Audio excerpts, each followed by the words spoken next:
I love presenting here, but what I really love, and I've had this conversation with Kat. So as a member of the IWBC, I want to go to Cooperstown. It's my dream. And so I really want to kind of dig in deeper about something. I don't know what the something is, but I want to dig in deeper. And so one of the things that we talked about as we began our conversations, I'm also on the committee for the conference. And so I'm like, oh, I just want to join this. I want to do something. And so I thought, you know what, why not? Somebody said, well, what about chaperones? I'm like, okay, that's kind of a fun deal. So I started my research or my thinking about the next thinking forward a year from now. And I thought, you know what? Yeah, chaperones are pretty cool. Not every chaperone was like Miss Cuthbert, right? From the movie. As we think about it, that is actually the way we look at a chaperone. But the chaperones were pretty tight. They were tightly wound, but yet they really were courageous. They were comforters, or they were counselors, and they built community. So my reason for being is just that. They played this pivotal role in maintaining the league standards of conduct, of femininity, while supporting the players' personal and professional growth. So that's really what I want to talk about today. So as we begin, I'm only going to show, if it works, I'm only going to show a minute of this clip, because this is from, I just love it. Can you hear it okay? Thumbs up if you can. It was important to get some of the younger players on the teams. The only way to do that was to assure parents that their daughters would be well looked after. Chaperones, often former players themselves, kept a strict eye on the girls and enforced league rules regarding behavior and appearance. The chaperone was in charge of everything. They were the trainer. They were the business person. They had to see, you had to have the uniforms. You had to get the first aid. If you had to see a doctor, they went with you. They made the appointments. They arranged where you're going to live, who you're going to live with. The chaperones found us private homes to live in. And living accommodations were good. They were always very comfortable. Of course, we had chaperones. We had The league had decided. So the piece that I stopped at was really, they talked about even the bus driver, how important and valuable, again, these quiet heroes were. The bus driver was the best grandpa image, but all of these chaperones, what they did far extended so much more. So P.K. Wrigley hired chaperones. He wanted to provide, and this is a quote, a means of healthful recreation to the public who were all in one. Whether there was because of during that time, that critical war era. And so chaperones had this difficult job. They were mothers, they were nurses, they were communicators. They had to do everything. From keeping track of the equipment to uniforms to making sure they kept their curfew. So, and we'll talk about some noteworthy ones, or some ones that some of the quotes are from, but one example was Dorothy Hunter. She was a player the first league, or the first year of the league. And when she refused a contract to play ball for the second one, she was sent a contract anyway to be a chaperone. So she started as a player and then became a chaperone. And her quote is, I said, 28's a little too old to be playing baseball. So they sent me a contract saying I had good disposition to be a chaperone. I went and tried it. I had a little hesitation at first because when I played ball, the gals were snotty to the chaperone, but I stayed until the end of the league. So what an impact she made. Again, as we think about their courage, we think about their commitment, we think about how they built community, and their willingness to be a counselor. So I look at the role of the chaperone and what they did. So they guided the girls of summer. And I think that's kind of the neat thing, is I'm looking at who they are. So we know that it was founded in 1943 and it was till 1954. There were chaperones at every team for every year. These chaperones played, again, multifaceted role. They were responsible for, again, maintaining discipline, the standards of femininity and decorum, but they also enforced dress codes, manage curfews, living arrangements. And we'll kind of talk a little bit more about living arrangements. Their presence was essential for upholding the league's image. Again, what PK Wrigley wanted was, just as a reminder, these are still women in a men's world, right? Taking on because of the war. So they were supervisors. They were responsible for ensuring that the players followed league rules, including, not limited to, but including the curfews, the dress codes, and they were the main point of contact for any kind of personal issues. They were logistics. They were the logistics coordinator. I should do all C's. I should have alliterated better. They arranged players' housing. They managed travel on team buses. They assisted with practical matters like making sure they gave out the paychecks and the food pay. So they were responsible for all of it. They built community and they were courageous. So beyond their formal duties, they developed close relationships with the players. They acted as surrogate mothers for those that were from out of the country even, right? They were out of the country. They were out of their comfort zones. So they also were responsible for social conduct. And the video that I was showing is a 27-minute video. It's really a lot of fun.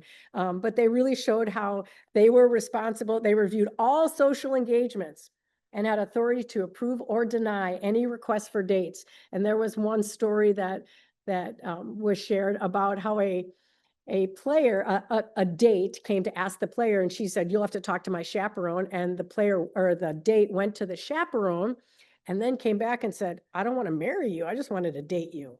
And I thought, that's how serious it was that these chaperones took their jobs, and how the maintenance, the maintaining this decorum was important. They maintained that morality. Again, they were crucial in upholding the respectable and feminine endeavor, and ensured that the players' conduct reflected well on the league. I think what's interesting, and this is where I didn't go into depth here, but I want to go into it in the future, is they opened doors for women by these pioneering roles of being a chaperone for a team. There's a chaperone like Helen Campbell. She helped demonstrate women's capabilities in various fields, paving the way for more career opportunities. So again, when you think about from 43 to 54, women's role, she was able to do more, and I'd like to research that more. They were, again, pillars of support. They were community builders. They were a constant, trusted presence. They were a source of comfort and friendship. Again, each team was assigned a female chaperone, and the players had to have their a place to stay when they were traveling. And so the chaperones would be the ones to go search out and make sure they could find a place to stay. So they not only enforced the rules, but they were, again, that mentors. They were support, coaching, and career development to the players. And I think as a role model, what we'll see is players that became chaperones, and maybe that was their why, that they became chaperones. They handled injuries. They maintained performance. They maintained professionalism. They fostered unity. They were conflict resolvers for the team. Things could not, you had to be nice to each other, for lack of a better word. They were indispensable, and I really appreciated that when I read that. So you may have seen this. This is the AAGPBL Rules of Conduct, which are kind of fun. But to take us back, they established these rules to maintain the decorum and professionalism. They reflect what the era's values were. They emphasized appearance, conduct, discipline, representing the league with dignity and respect at all times. Do we do that now? That was my own opinion, so I apologize for that. To ensure that the players acted this way, this is why PK Wrigley had instituted these rules. They were not allowed to smoke or drink or wear slacks or shorts in public. If they broke any of the rules, they were fined. If they did anything inappropriate on or off the field. So what they did off the field mattered as much as what they did on the field. They were fined. They had to have their shoulder length hair. They had to have shoulder length hair or shorter hair and curls, and they were never to go without makeup. One of the, when I looked at or was looking at some quotes and I was looking at the video, one of the, and this would be me, one of the players said, we couldn't leave anywhere without lipstick on. I can't imagine that. I can't imagine. Again, this is what it came from the era. So interestingly, so if you disregarded the rules of conduct, fines of $5 for first offense, $10 for second offense, and suspension for the third offense will automatically be imposed for breaking any of the above rules. So again, that's pretty heavy duty. So this is an example of another responsibility that the chaperones had. When they traveled, what we see is that the teams were clustered around the Midwest, and that each team with their chaperones, the chaperones were often local residents that they were able to find, or individuals within the region. And so when we look at the map, they had to be able to travel with them. They had to be able to go and find an appropriate home or place for them to be when they traveled to those areas. So as we look at it, it was a logistical challenge that the chaperones had, that they had to coordinate the travel, which again was a piece of their job. So this next slide is a little wordy slide, but I just thought it was kind of fun to just look at. I'm only going to leave it on for you for a minute, but this gives you an idea of each of the teams and each of their chaperones. What's interesting to me, and you'll notice here, there was approximately 50 chaperones. These are what I found. And 30 of them were chaperones only. They only did chaperone duty. Some of them, like, they were chaperones for the majority of the years, which is, what does that say about it? That says that they had duration with their jobs. Some of the chaperones weren't. Some of them were player chaperones. Someone was maybe manager chaperones, and I'll talk a little bit about that in the next slide. But I just thought it's interesting as we look at the amount of women that influenced and impacted the players and the Batgirls of each of the All-American Girls Professional Baseball League, and how and what their legacy is. So in moving forward, chaperones for the All-American Girls Professional Baseball League, again, they were hired and they were assigned teams by the league office. So the league went and looked for people, women, that looked the part. So unlike the players, they weren't scouted or recruited, but they were chosen for their perceived ability to serve as surrogate mothers and enforce the strict rules of conduct. So some of the things that they did is, again, they were assigned by the league, again, not chosen by anybody else, but assigned by the league. And so they were typically older women, and because they were considered trustworthy and responsible. For example, Lucille Moore, she was a chaperone for the South Bend Blue Sox. She was a physical education teacher and a swim coach who attended college. Chaperones were generally liked. Sorry, I should put these out. So they were generally liked for the most part. But relationships varied, and that really depended on the chaperone's personality. Again, because they were appointed by the league, they had to conduct the truly American, all-American girl image. So again, the timeline spans for the full duration of the league, and they each had their own. And then the role of the chaperones was just that. They were central to the operations. So they maintained the standards of femininity, sorry.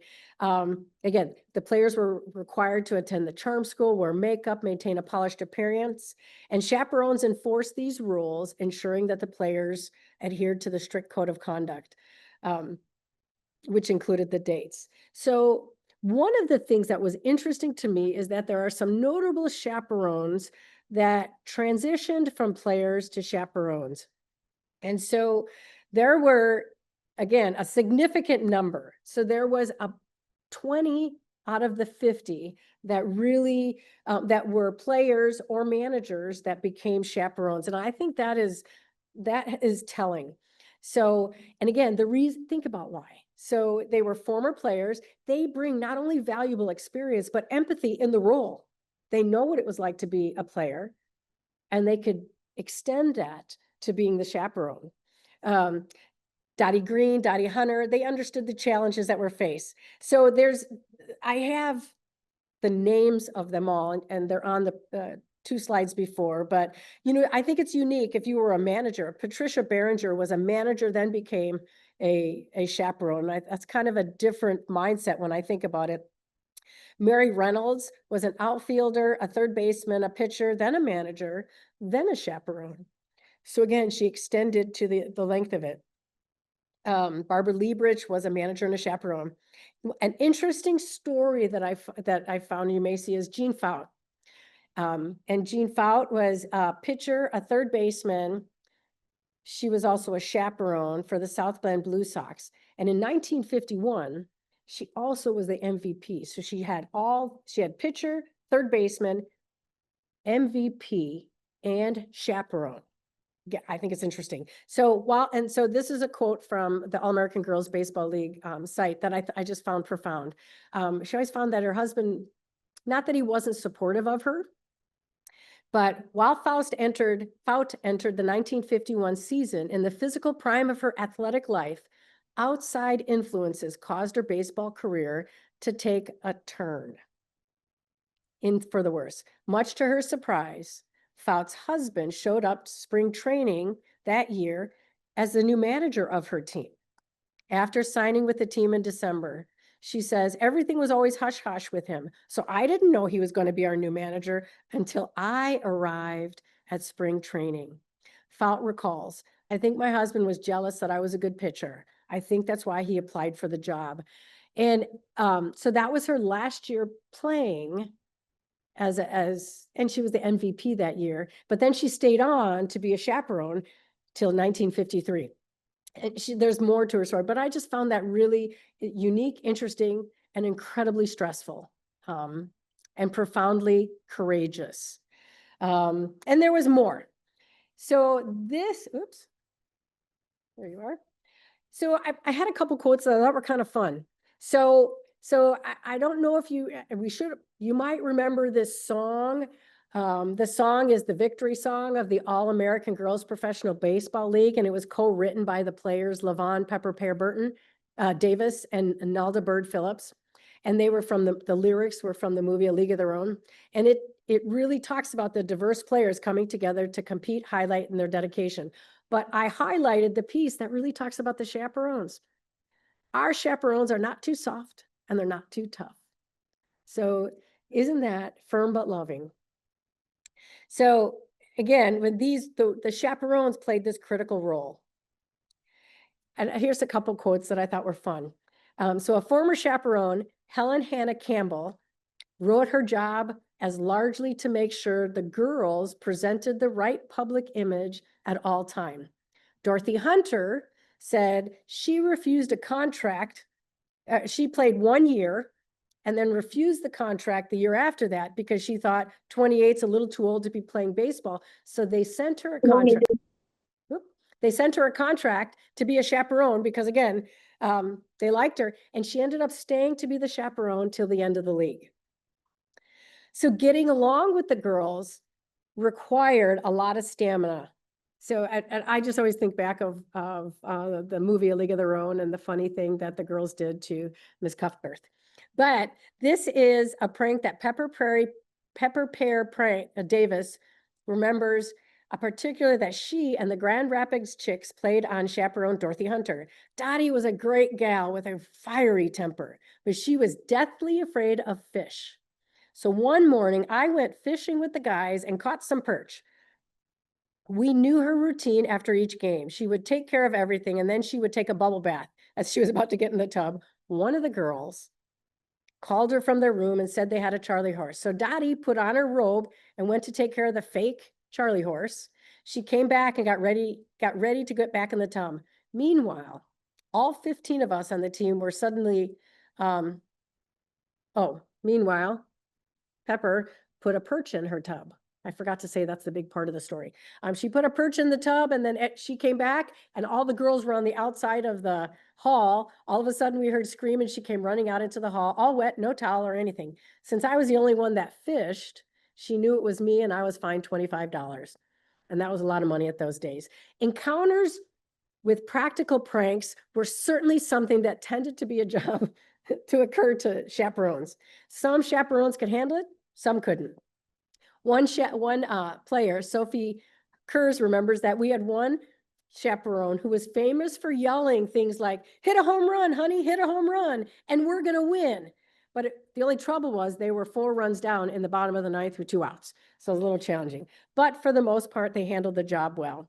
So again, in conclusion, one of the things I found is that chaperones played a pivotal role in maintaining the league standards and standards of conduct and femininity. I really found they had to be courageous.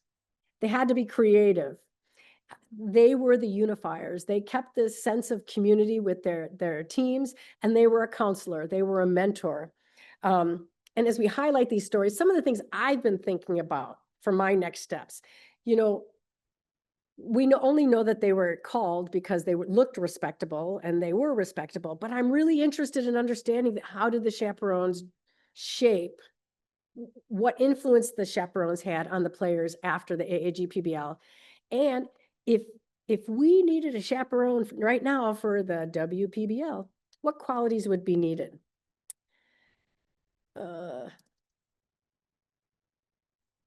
So thank you. That was great. Thank you, Cathy. There were some questions in the chat about the origins of that 27-minute video that you referenced. Could you share a little about what that is? I didn't set the, I found it in the Midst of War exhibition exploration. And I found it there on one site, and then Ryan had sent me a couple other ones. I have the bibliography, so I can post it in the chat as soon as I can post it in the chat. Okay, yeah, that would be great. That's a good question. Yeah. I'm curious if you found anything related to like a job description or like what, you know, skills were kind of explicitly required for these roles. There wasn't. That's the thing that I Yeah. was looking for, because I thought, well, what is the reason? They really looked for older women Mm-hmm. that looked tightly wound. I don't know. I'm not sure but when I look, that is one thing that I was looking for, was what made them a chaperone. But Philip Wrigley looked for someone that looked, and maybe during that era, that is a big piece of it, is looking the part and finding an elderly woman that not looked maybe less grandma-ly and more, again, it was during that war era, that would be able to project that discipline piece. Because discipline was really important for him and maintaining decorum. Kat, looks like you have a question. Yes. Cathy, this was great. When we first talked about this is exactly what I hoped you would do, is get it out there, right? This is just not something that a lot of people have done work on, and I just think it's a gaping hole in the story. I would also encourage you to look beyond the expectations or rules, because I can promise you those chaperones were not able to keep those women in check. So well, Maybelle's coming. I'm going to ask her. Oh, well, read my book. But the thing is, though, about it, what I mean beyond that is that they respected those chaperones. And one of the things that the women always said to me was that bothered them about the movie was the way the chaperone was portrayed, because she was goofy and silly and uptight, and they, especially Shirley Berkovich, said, no, It wasn't that way. So they, like you rightly said, they were friends, they were confidants, they were comforters, they were. So anyway, I just wanted to say I'm really glad that you started down this road. Um, and about Helen Campbell, you know, she was a Marine. Yeah. So I had an interview with Helen Campbell. I don't even know how old she was at that point. She was in her 90s, scared the living shit out of me. I mean, hey, if she's my chaperone, I'm doing whatever the hell she tells me to do. Anyway, great job. Thank you for doing it. All right, we have a couple other questions for you, Cathy. So Madeline has a question around, do we know I how much don't they're know. compensated? Okay. I didn't find that. Okay. And then a question Yes, around she had more. the I role think Ann Mrs. and I- Wrigley had. Yeah, and I couldn't find that. I was looking for that. So I will look for that more. But I have not found, I know we had that conversation about that because she probably had a lot more to do with that. You're right. Yeah. And I just want to read this comment earlier from Scrappy that I thought was a good insight. So from my experience in pro ball, it would have been nice to have an advisor or agent to have as a pillar to stand with.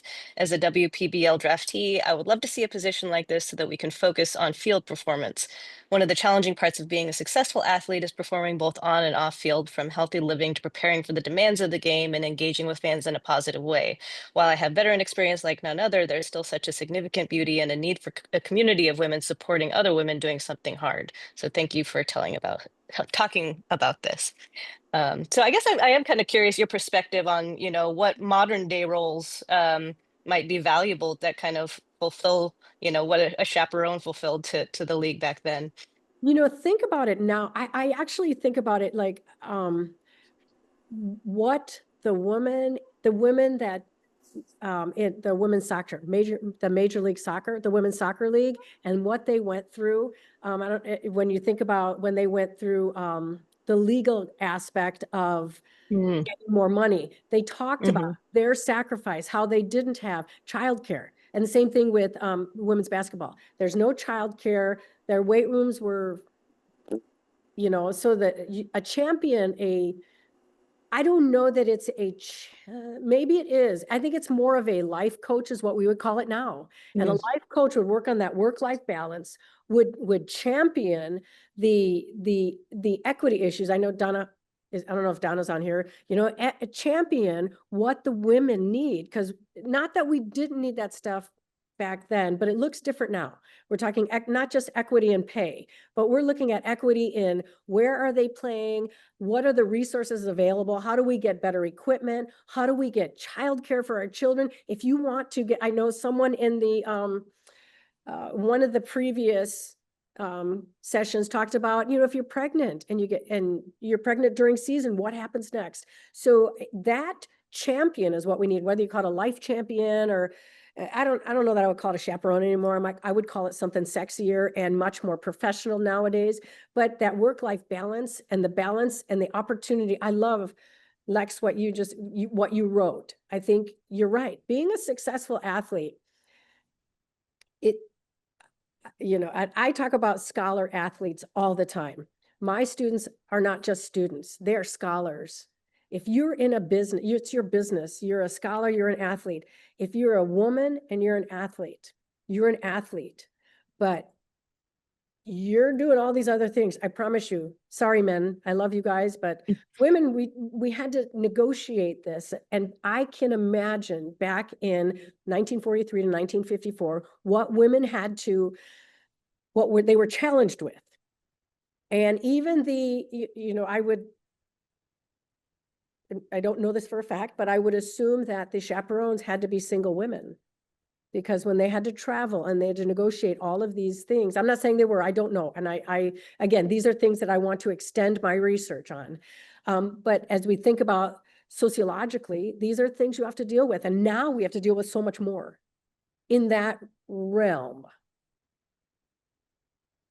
Does that answer your question, Emily? Yeah. Better? Yeah, absolutely. Yeah, I think that's a I can great get point. on I that mean, high horse. That is oh one no, horse I'm yeah, on. no. No, that was great. Thank you so much, Cathy. That was an awesome presentation, and yeah, definitely kind of sparked my curiosity to learn more about these figures in history.